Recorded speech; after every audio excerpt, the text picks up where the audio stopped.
The human eye is the most valuable and sensitive sense organ, and it is a natural optical instrument. The eye is nearly spherical in shape with a slight bulge in the front part, and it enables us to see the beautiful, colorful world around us.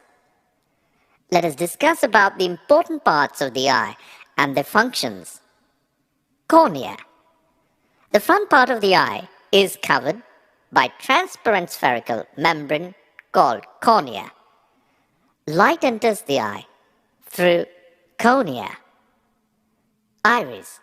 Just behind the cornea is a dark-colored muscular diaphragm which has a small circular opening in the middle. Pupil. Pupil is a small circular opening of iris. The pupil appears black because no light is reflected from it. The dark center in the middle of the iris. The pupil determines how much light is let into the eye. It changes sizes to accommodate for the amount of light that is available. The iris regulates the light by adjusting the size of the pupil. Let us see how iris regulates and controls the amount of light entering the eye.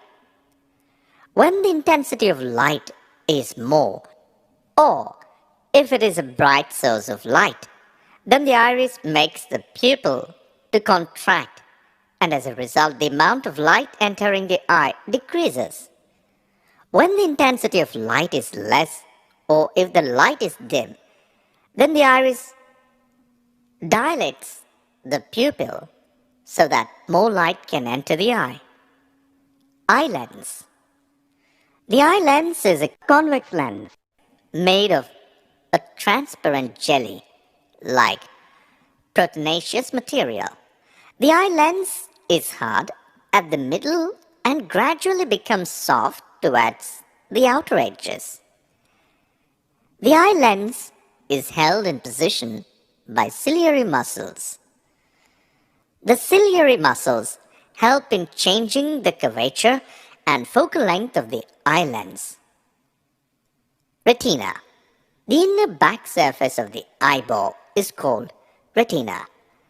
It is a semi-transparent membrane which is light sensitive and is equivalent to the screen of a camera. The light sensitive receptors of the retina are called rods and cones.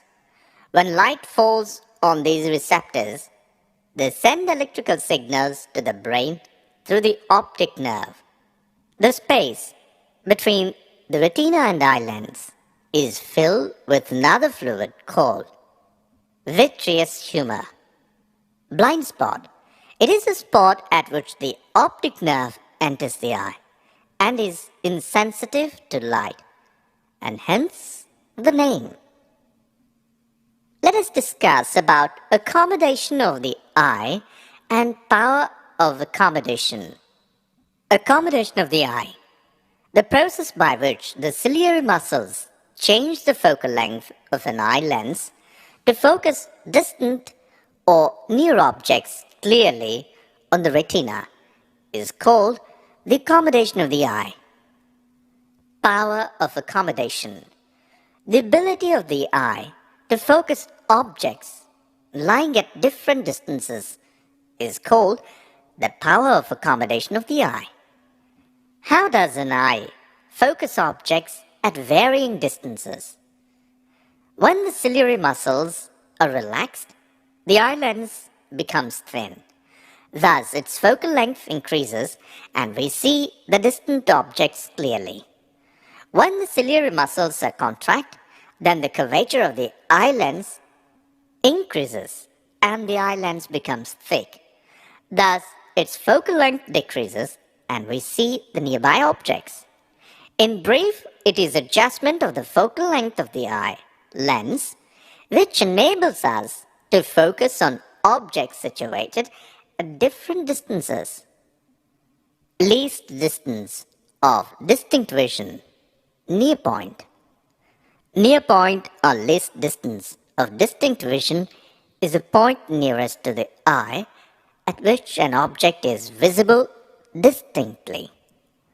For a normal eye, the least distance of distinct vision is about 25 centimeters. However, it varies with age of the person. For example, for infants, it is only 5 to 8 centimeter. The far point of the eye.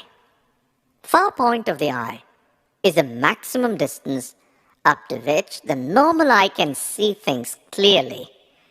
It is infinity for a normal eye. Cataract.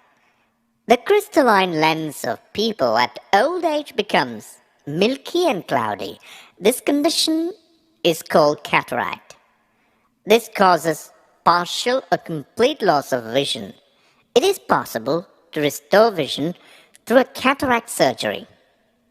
Range of vision. The distance between the near point and the far point is called the range